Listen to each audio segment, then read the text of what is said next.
নমস্কার, আমি বোধসত্ত্ব খান চলে এসেছি সহজ শেয়ার বাজারের আরেকটি নতুন এপিসোড নিয়ে। প্রিয় বন্ধুরা, আশা করি সবাই ভালো আছেন এবং সুস্থ আছেন। আজকের সেই 18ই সেপ্টেম্বর, যেদিন আমরা বুঝতে পারবো যে আমেরিকার ফেডারেল রিজার্ভ সত্যি সত্যি কত বেসিস পয়েন্টস তারা কাট করছে, অর্থাৎ ঋণে সুদের হার কতখানি কমবে সেটা আজকের রাতে ভারতীয় সময়ের রাতে আজকের সিদ্ধান্ত হবে যে federal reserve 25 basis points rate কাট করবেন নাকি 50 বেসিস পয়েন্টস রেট কাট করবেন। এটা বলে রাখা ভালো, যদি আজকে ইউরোপিয়ান মার্কেটসগুলো খেয়াল করে দেখেন, যাতে এশিয়ান মার্কেটসগুলো খেয়াল করে দেখেন, এমনকি ভারতীয় মার্কেট খেয়াল করে দেখবেন যে সেখানে কিন্তু একটা রিস্ক অ্যাভার্স হওয়ার টেন্ডেন্সি ছিল। ইউরোপিয়ান যে শেয়ার মার্কেটসগুলো ক্যাগ ড্যাক ফুটসি, সেগুলো 0.5% নিচে নেমে ট্রেড করছিল। নিফটিতে খুব মাইনর কারেকশন এসছে, মোটামুটি 40 পয়েন্টের মতন, সেটা না ধরাই যেতে পারে।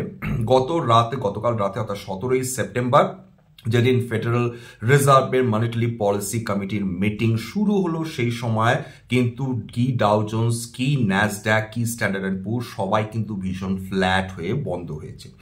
এইখানে একটা কথা না বললেই নয় যে এটা অনেকটা শাখের করাতের মতন অবস্থা হয়ে দাঁড়িয়েছে, বা হর্নস অফ ডিলেমা যেটাই বলুন না কেন, যে ফেডারেল ব্যাংক এইটা জানেন যে 25 বেসিস পয়েন্টস যদি রেট কাট করা সম্ভব হয়, এবং যেটা তারা করতে পারেন, তাহলে মার্কেট কিন্তু ফ্ল্যাট থাকবে। মানে আমেরিকান অর্থনীতির ওপর যে প্রত্যাশাটা ছিল সেই প্রত্যাশাটা মোটামুটি মিলে যাবে। মার্কেটের মধ্যে অত্যাধিক কিন্তু উৎসাহ থাকবে না, কারণ অলরেডি এটা ফ্যাক্টরড ইন হয়ে রয়েছে যে, এবং সেটা গোটা বিশ্ব মার্কেট জুড়েই হয়ে রয়েছে যে federal reserve 25 basis points rate কাট করতে পারে। কিন্তু তর্কের খাতিরে ধরুন যে যদি federal bank 50 basis points rate কাট করে, সেক্ষেত্রে কি হতে পারে। বিশেষজ্ঞরা এখানে কিন্তু নানা রকম অভিমত দিচ্ছেন। কেউ বলছেন যে 25 বেসিস পয়েন্টস রেট কাট হওয়াটাই কাম্য, কারণ 50 বেসিস পয়েন্টস যদি ফেডারেল ব্যাংক রেট কাট করে, সেক্ষেত্রে দুটো ইমপ্লিকেশনস হতে পারে। এক, শর্ট টার্মে সেখানে গোটা বিশ্বের বিভিন্ন মার্কেটে একটা আমরা শর্ট টার্ম র্যালি দেখতে পারি বলে তারা মনে করছেন, অর্থাৎ বিশেষজ্ঞরা মনে করছেন। এবং আরেক দল বলছেন যে শর্ট টার্মে হতে পারে র্যালি হচ্ছে, কিন্তু over a long period of time সেখানে কিন্তু আমেরিকান বিনিয়োগকারীরা ভরকে যেতে পারেন, ভয় পেতে পারেন।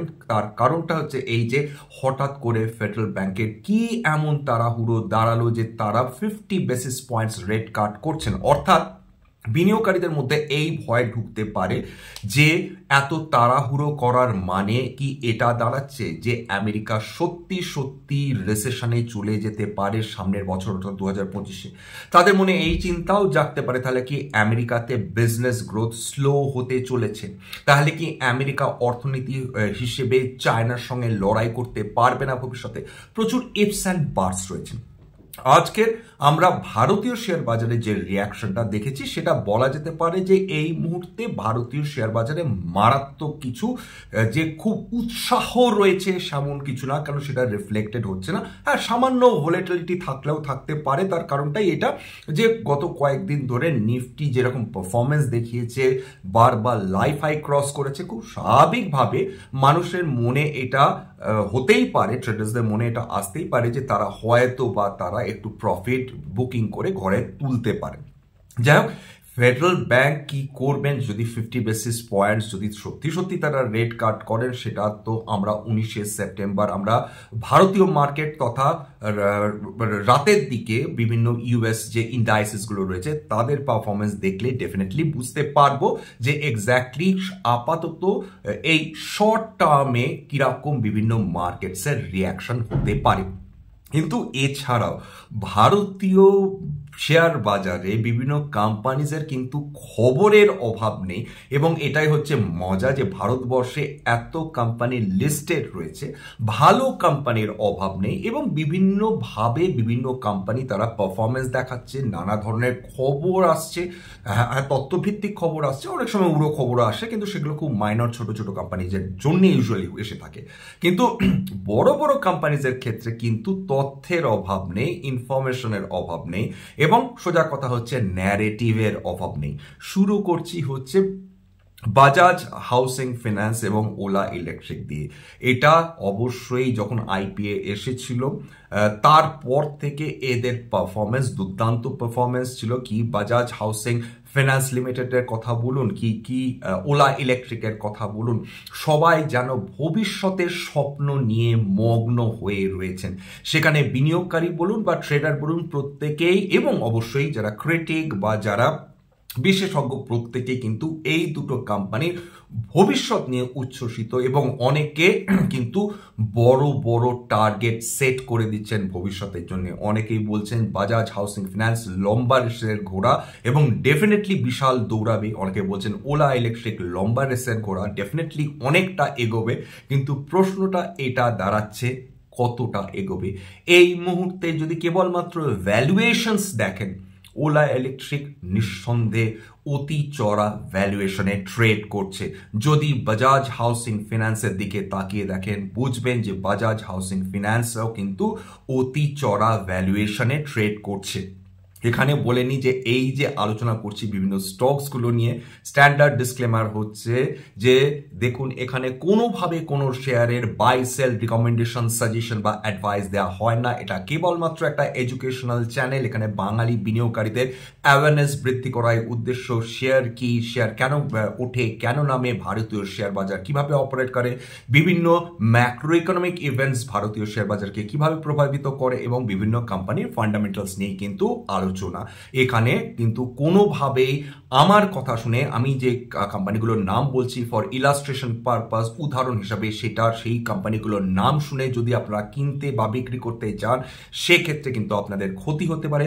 সুতরাং সবসময় একজন সেবি রেজিস্টার্ড ইনভেস্টমেন্ট অ্যাডভাইজারের পরামর্শ নেওয়ার চেষ্টা করবেন, সেখানে আপনারা উপকৃত হলেও হতে পারে। এটা গেল স্ট্যান্ডার্ড ডিসক্লেমার। এবার চলে আসি আলোচনা নিয়ে। 2 নম্বর, আমি বলেছিলাম যে ভারতীয় শেয়ার বাজারে কোম্পানিদের খবরের অভাব নেই, গল্পের অভাব নেই, ন্যারেটিভের অভাব নেই। প্রত্যেক দিনই নতুন নতুন ন্যারেটিভ তৈরি হচ্ছে, সবাই মিলে ন্যারেটিভ তৈরি করছেন। সেটা definitely best on grid and fear এবং ভবিষ্যতের হোপ যেটা বলুন, তার মধ্যে ডেফিনেটলি গ্রিডের একটা অংশ অবশ্যই লুকিয়ে রয়েছে। 2 নম্বর খবর আজকের হচ্ছে রিলায়েন্স পাওয়ার। রিলায়েন্স পাওয়ার তারা আজকের তার মানে যে খবর বেরিয়েছে সেই খবর অনুযায়ী তারা প্রায় 3,800 কোটি টাকার উপর তারা ঋণ শোধ করে দিয়েছে এবং এই মুহূর্তে তাদেরকে ঋণ মুক্ত বলা চলে। তার ফলে রিলায়েন্স পাওয়ার আপার সার্কিটে আজকে বন্ধ হয়েছে। রিলায়েন্স পাওয়ারকে নিয়ে খবরের অভাব নেই। সেবি এর আগে রিলায়েন্স পাওয়ারের যিনি অধিকর্তা ছিলেন শ্রী অনিল আম্বানি, তাকে 5 বছর বার করা হয়েছে শেয়ার মার্কেটে এবং কোনো বড় পজিশন ম্যানেজারিয়াল পজিশন রাখার থেকে যে কোনো কোম্পানিতে। তবে আপাতত রিলায়েন্স পাওয়ার খবরে থাকছে, সেটা নিজেকে ঋণ মুক্ত হিসেবে ঘোষণা করেছে। এটা হচ্ছে 2 নম্বর খবর। 3 নম্বর হচ্ছে হিন্দুস্তান জিঙ্ক। হিন্দুস্তান জিঙ্ক নিয়ে ন্যারেটিভের অভাব নেই।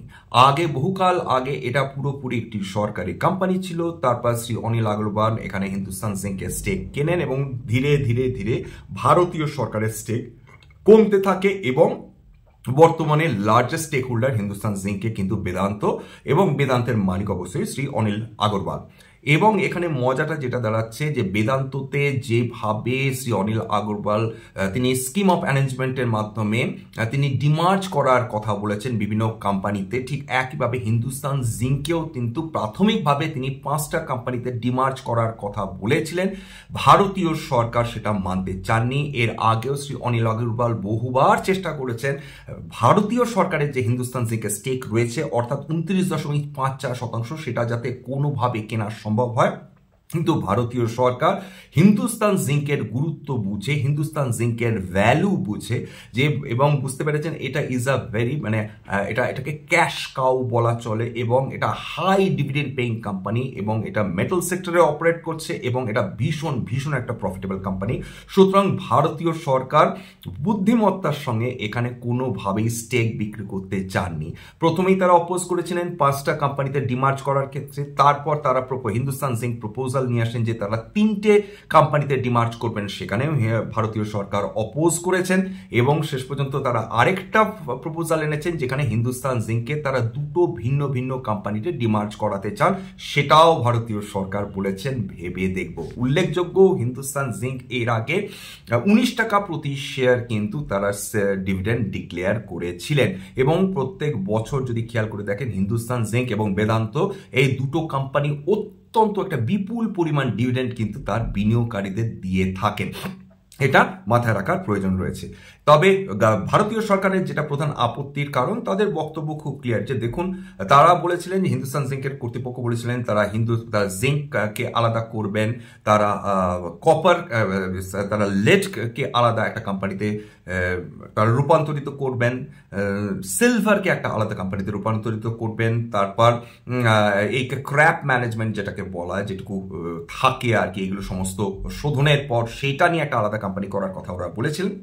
কিন্তু ভারতীয় সরকার বলেছেন যে যখন একটি খনি থেকে সিলভার, জিঙ্ক এবং লিড সব একই সঙ্গে পাওয়া যায়, একই সঙ্গে উত্তোলন হয়, সুতরাং আলাদা করে এই কোম্পানিগুলো করার যৌক্তিকতা কোথায়, সেই দিক থেকে ভারতীয় সরকার কিন্তু নিজের জায়গায় একদমই সঠিক, এটুকুনি বললে অস্বীকার করা যাবে না। এবং তারপরের যেটা আজকের গল্প, আজকের যেটা আমাদের আলোচনা করার প্রয়োজন রয়েছে যে রিলায়েন্স ইন্ডাস্ট্রিজ, বহু দিন ধরে রিলায়েন্স ইন্ডাস্ট্রিজে কোনো মুভমেন্ট হচ্ছে না, বিনিয়োগকারীরা হতাশ হচ্ছেন, বিশেষ করে যারা শর্ট টার্ম বিনিয়োগকারী, যারা অতি দীর্ঘ বিনিয়োগকারী তারা ডেফিনেটলি তারা নিশ্চিন্তে রয়েছেন, তারা জানেন যে রিলায়েন্স ইন্ডাস্ট্রিজ ঠিক কীভাবে ডেলিভার করেছে, 40 বছরে 10,000 গুণ রিটার্ন দিয়েছে এবং তারা জানেন যে রিলায়েন্স ইন্ডাস্ট্রিজের কি করার ক্ষমতা রয়েছে, সুতরাং তারা সেটা নিয়ে আদৌ বদার্ড নয়। যারা নতুন বিনিয়োগকারী, যারা সদ্য মার্কেটে এসেছেন, যারা রিলায়েন্স সম্বন্ধে হয়তো খুব বেশি তার ইতিহাস সম্বন্ধে হয়তো তারা এখনো পড়াশোনা করে উঠতে পারেননি, তাদের পক্ষে একটু চিন্তার ব্যাপার দাঁড়াচ্ছে যে রিলায়েন্স ইন্ডাস্ট্রিজ কেন পারফর্ম করছে না। এটা বলা যেতে পারে যে রিলায়েন্স ইন্ডাস্ট্রিজ বহরে অতি বড় সে মারাত্মক একটা একটা স্টুপেন্ডাস সে মুভমেন্ট দেখাবে এরকম আশা করাটা, রিলায়েন্স ইন্ডাস্ট্রি যেটা ভারতবর্ষের সবচেয়ে বড় কোম্পানি, তার কাছ থেকে আশা করাটা অন্যায়।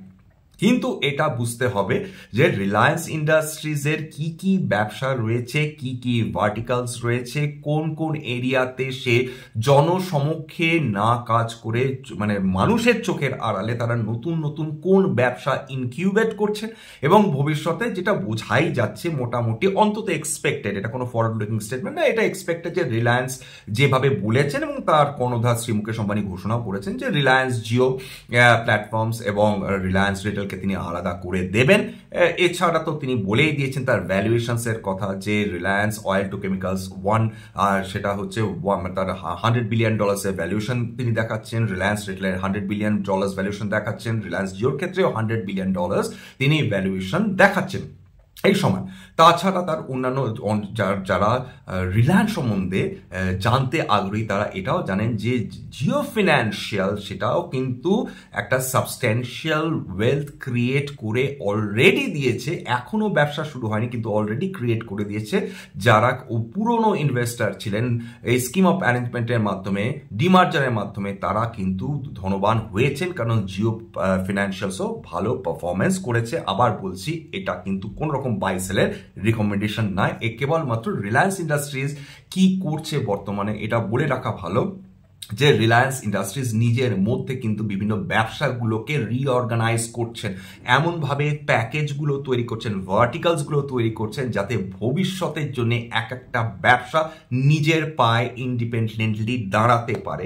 খুব তাড়াহুড়ো তারা কোনোদিনই করেননি, তাড়াহুড়ো তারা এখনো করছেন না, কিন্তু যখন এই কোম্পানিজগুলো আলাদা কোম্পানি হিসেবে এস্টাবলিশ করবে তখন কিন্তু রিলায়েন্স ইন্ডাস্ট্রিজের পাওয়ার এবং তার ডিমার্জারের ক্ষমতা বোঝা যাবে যে এক্স্যাক্টলি কিভাবে তারা ভ্যালু আনলক করতে পারছেন বিভিন্ন মানুষের জন্য। ভবিষ্যতে রিলায়েন্স ইন্ডাস্ট্রিজকে নিয়ে আমি আশা রাখি যে একটা ডিটেইলড ভিডিও করব, সেখানে কেবলমাত্র 4টে ভার্টিক্যালস নয়, তার বড় বড় ভার্টিক্যালসগুলোর বাদ দিয়ে আরও অসংখ্য এমন ব্যবসা রয়েছে যেখানে রিলায়েন্স ইন্ডাস্ট্রিজ দারুণভাবে সফল এবং তাদেরকে ইনকিউবেট করছে, বাচ্চাগুলোকে বড় করছে, ভবিষ্যতে অত্যন্ত শক্তিশালী ব্যবসা সেগুলোকে করে তোলবার উদ্দেশ্যে। সেই ব্যবসাগুলো নিয়ে ডেফিনেটলি একদিন আলোচনা অবশ্যই করব। চলে আসি হচ্ছে সামনে অবশ্যই উৎসবের সময় চলে আসছেন, মা আসছেন, আবার পৃথিবীতে মা আসবেন। আমরা সবাই মানে যারা মা তারা তাদের কন্যার জন্য অপেক্ষা করবেন সেই সময়। তারপর কালী পুজো আছে, এরকম সময়টা এটাকে বলা হয় ফেস্টিভ সিজন। এই মাস দুয়েক ধরে কিন্তু বিনিয়োগকারী যারা কনজিউমার্স তারা প্রচুর কনজিউম করেন, বিশেষ করে ভারতীয় নারীরা, বাঙালি নারীরা তারা গিয়ে কিন্তু সোনার বা রূপোর গহনা কিনে থাকেন। সুতরাং এই জায়গাটা আমাদের একটু ফোকাস করতে হবে জুয়েলারি স্টকসগুলোর ওপরও, তাদের মুভমেন্ট কিরকম হচ্ছে, তাদের ভবিষ্যৎ কিভাবে তারা তৈরি হচ্ছে, সেটাও কিন্তু আমাদের একটু নজর আমরা ডেফিনেটলি রাখতে চাই। এই ধরনের কিন্তু ইন্টারেস্ট, এগুলো ডেফিনেটলি সিজনাল বিজনেস, এগুলো এটুকুনি বলা যেতে পারে। উৎসবের সময় কিন্তু ইউজুয়ালি গাড়ি বিজনেস ফ্লেয়ার আপ করে, পেন্টস কোম্পানি ফ্লেয়ার আপ করে, মানুষ তখন রংকরণ, বিশেষ করে উৎসবের সঙ্গে নতুন করে বাড়ি রংকরণ এবং জুয়েলারি বিজনেসও কিন্তু ইউজুয়ালি ফ্লেয়ার আপ করে। এরপর চলে আসি আরেকটা খবরে, সেটা হচ্ছে আদানি গ্রুপ তারা যেভাবে টাটা গ্রুপ তারা সেমিকন্ডাক্টর চিপস তারা প্রোডাকশন করতে আগ্রহী, তারপর অন্যান্য গ্রুপ মুরুগাপ্পা গ্রুপ তারা সেমিকন্ডাক্টর চিপস তারা তৈরি করতে আগ্রহী, ঠিক একইভাবে আদানি গ্রুপ তারা টাওয়ার সেমিকন্ডাক্টরস, ইসরায়েলের একটা কোম্পানি, তাদের সঙ্গে জয়েন্ট ভেঞ্চার করছে। বিপুল পরিমাণ টাকা ঢালতে তারা উদ্যোগী মহারাষ্ট্রের রায়গড়ে। এটা আমি ইকোনমিক টাইমস থেকে বলে রাখি, এই ইনফরমেশনটা আমি নিয়েছি। প্রত্যেক মাসে 40,000 ওয়েফার স্টার্স পার মান্থ তারা করতে চায়, অর্থাৎ WSPM, নতুন ধরনের কনোটেশনস আসছে যত দিন যাচ্ছে, এবং তারা ফেব্রিকেশন ইউনিট তৈরি করতে চলেছে। প্রায় 83,947 কোটি টাকা ইনভেস্টমেন্ট হবে এই সেক্টরে, মহারাষ্ট্র সরকার সেটা জানিয়েছেন।